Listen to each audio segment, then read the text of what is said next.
Join me to colour in another flower design from my Colouring Botanical Mandalas colouring book. So today we're going to tackle this radial flower design and firstly put behind the protective paper.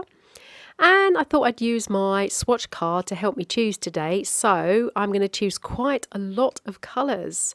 We have got a selection of yellows and greens and pinks and purples. So I'm going to get started with doing some blending. So I'm going to blend this yellow and this pink together.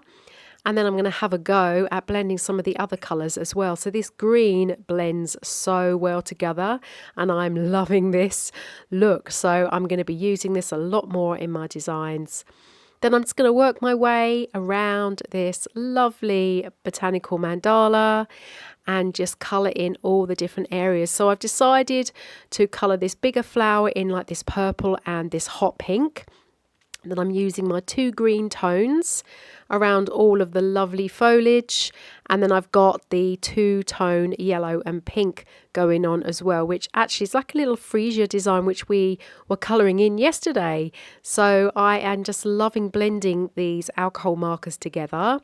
I'm so used to using colouring pencils, so I kind of wanted to use the markers similar to how I do blend my colouring pencils, and I'm just loving this technique. So I'm definitely going to be using a lot more of this in future designs. And of course, it's just all about practice, isn't it? So that's what these colouring videos are for me. It's just practicing using these alcohol markers. They're a new material for me as a mixed media artist, and I am just loving them. So I'd love to know what you think as well of your alcohol markers and which ones you use. Let me know in the comments.